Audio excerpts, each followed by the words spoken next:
I work for a small tech company and get along pretty well with my boss, Dave. He's one of those guys who are easygoing and friendly, so when he invited me to go on a cruise with his family, I didn't think twice. It was going to be a 5-day trip just to get away from the daily grind. He brought along his wife Karen and his teenage son Alex. Alex was about 16, a good kid, but you know how teenagers are, quiet and always on their phone. The first few days of the cruise were amazing.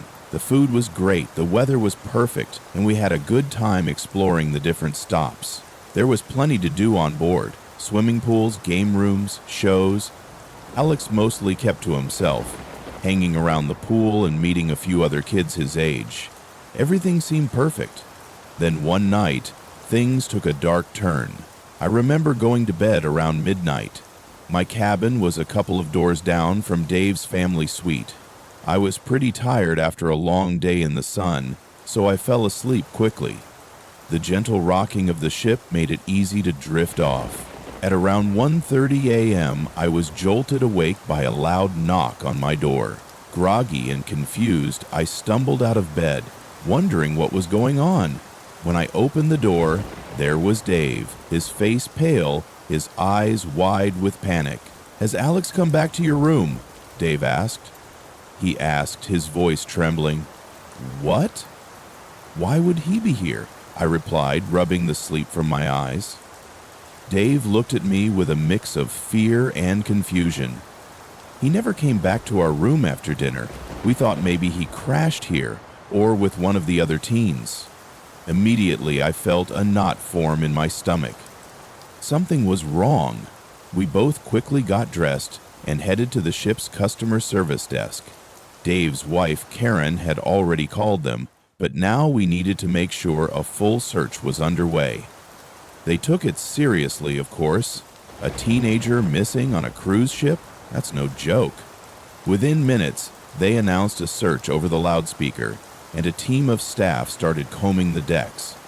The ship was massive, like a floating city, so finding someone on it wasn't an easy task.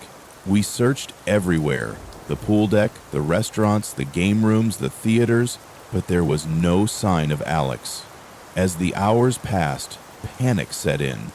I could see it in Dave and Karen's faces, and to be honest, I was feeling it too. This was supposed to be a fun, relaxing trip. How did it turn into a nightmare so fast? By 3 a.m., the ship's crew suggested we start checking some of the closed-off areas, the empty rooms and parts of the ship that weren't being used.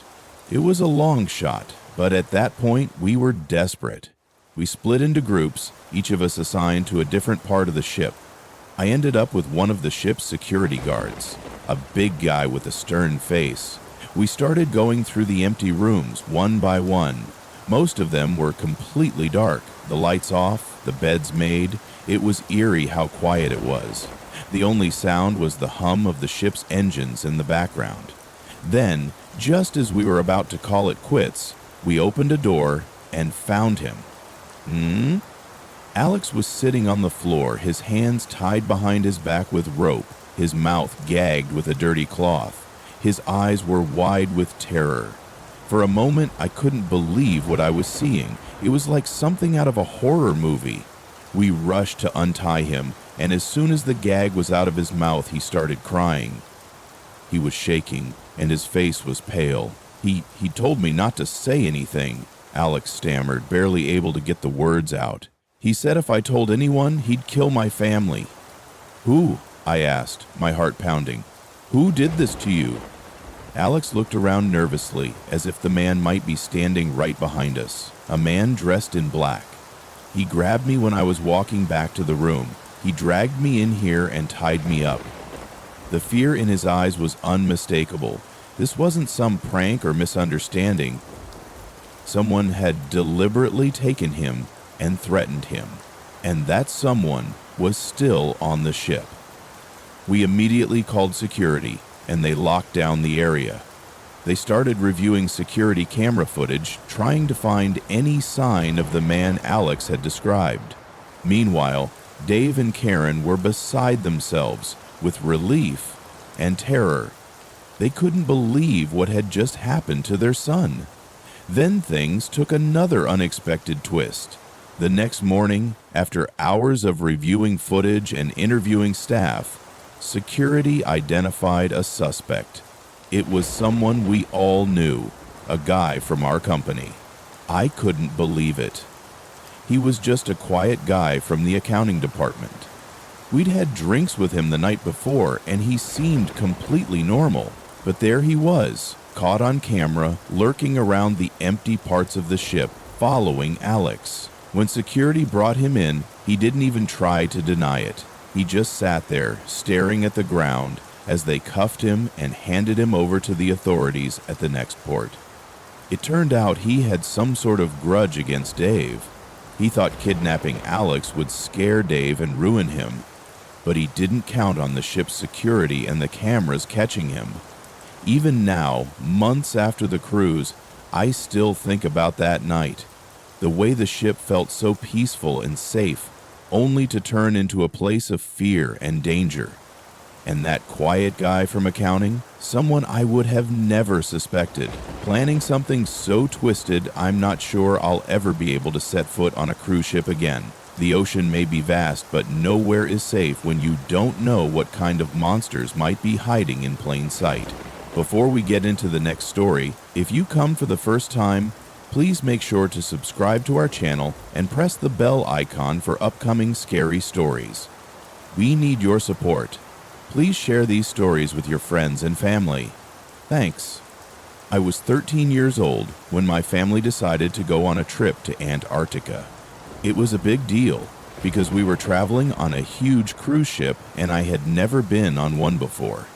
I remember feeling excited, my mind buzzing with thoughts of the icy landscapes and the idea of exploring such a large ship. There were so many things to see, and I couldn't wait to check them out. My family and I spent our days enjoying the ship's activities, but as night fell, things became quieter, calmer, almost eerie in the stillness. There was something about the vastness of the ship at night that made it feel almost alive. One night, I couldn't sleep. I looked at the clock next to my bed. 2 a.m. The ship was silent, apart from the occasional creak and groan as it moved through the water. My parents and little sister were fast asleep in our cabin. The quietness felt heavy, like it was pressing down on me. I decided that this would be the perfect time to explore the ship by myself. I didn't think I'd get into any trouble. After all, how much could happen on a cruise? I slipped out of bed, careful not to make any noise, and quietly opened the cabin door. The hallway outside was dimly lit, and the long corridor stretched ahead of me like a tunnel. It felt strange to be walking alone at this hour, but I was too curious to turn back. I wandered down the hall, through the empty dining area, and then to one of the upper decks. That's when I saw him. A boy, maybe around 17 or 18 years old, was standing near the railing, looking out over the dark sea. His name was Robert, though I didn't know that at the time. He turned when he noticed me, and for a moment I felt uneasy. His eyes were sharp, and there was something about his expression that made me pause. "You're out late," he said, his voice low but friendly enough. "What are you doing wandering around at this hour?" I shrugged. "Just couldn't sleep, wanted to explore." Robert smiled, but it didn't reach his eyes. Perfect timing. I know this ship inside and out. "I can show you around if you want." I wasn't sure what to say. A part of me was thrilled. I was thrilled by the idea of seeing parts of the ship I hadn't yet explored, but another part of me felt off. But Robert seemed confident, like he knew what he was doing, so I agreed. We walked together, moving through parts of the ship that seemed to be completely deserted.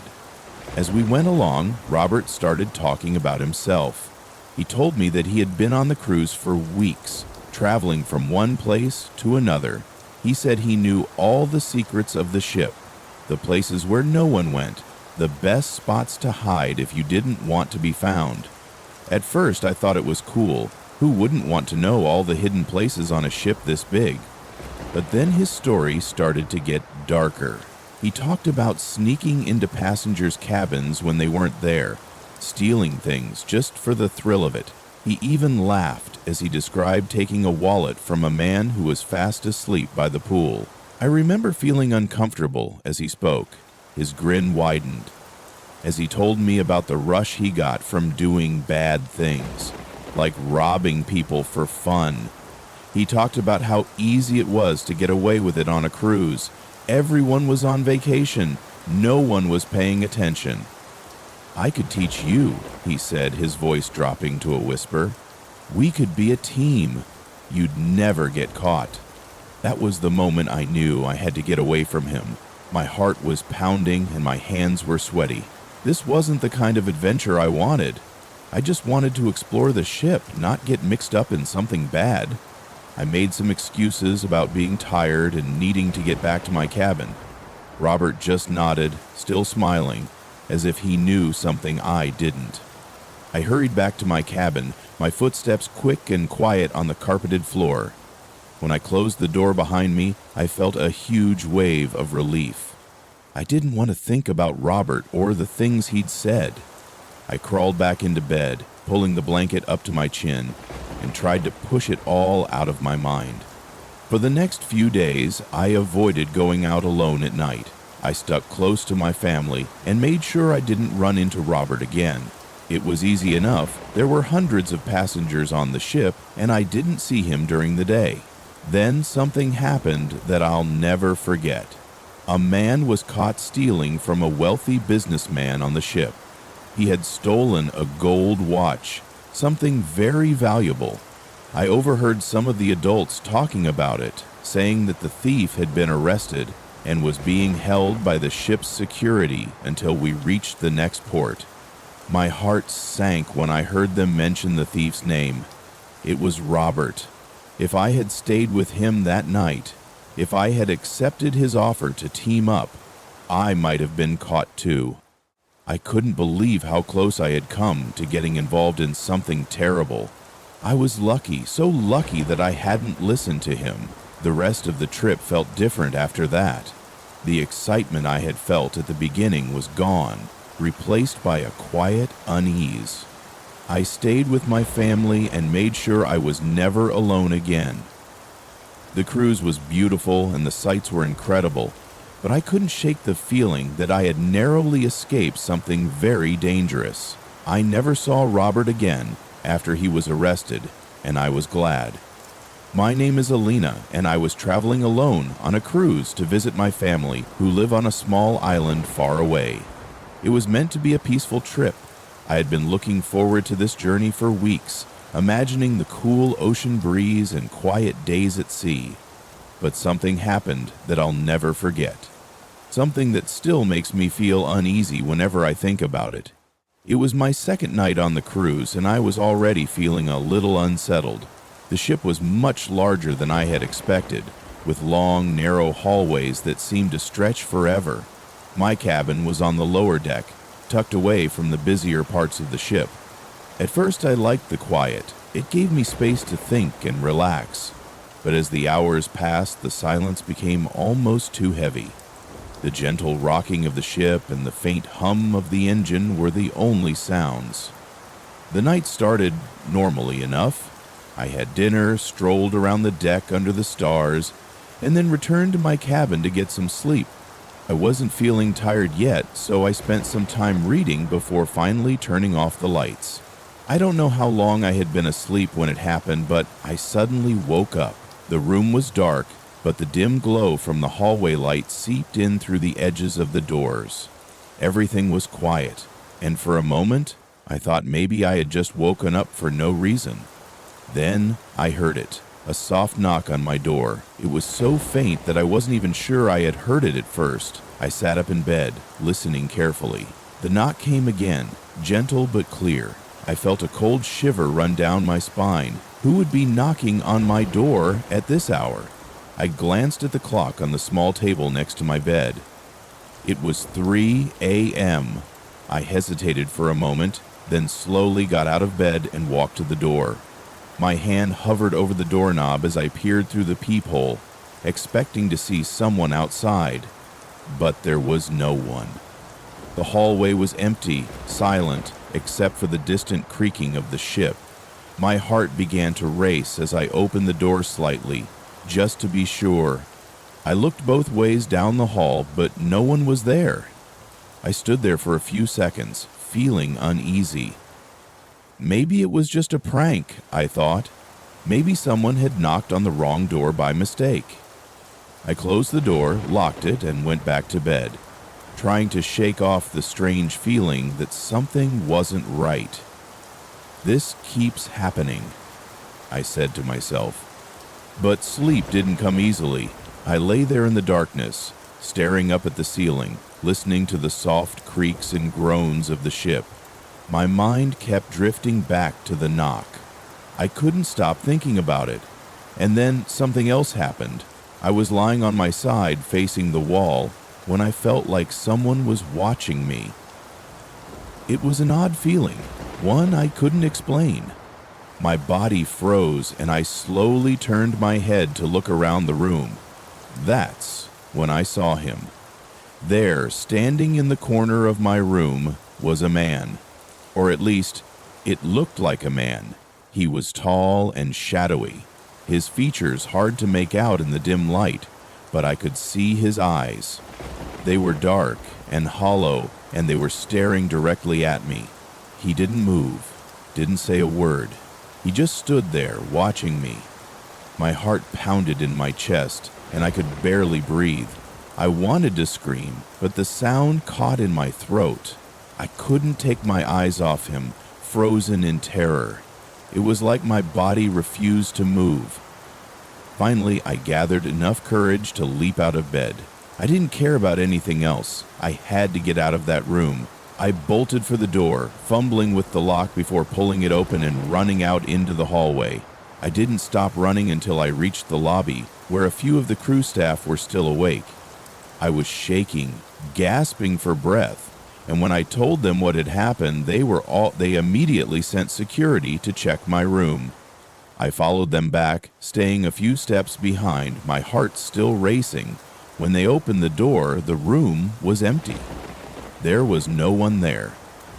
The man, the shadowy figure I had seen, was gone.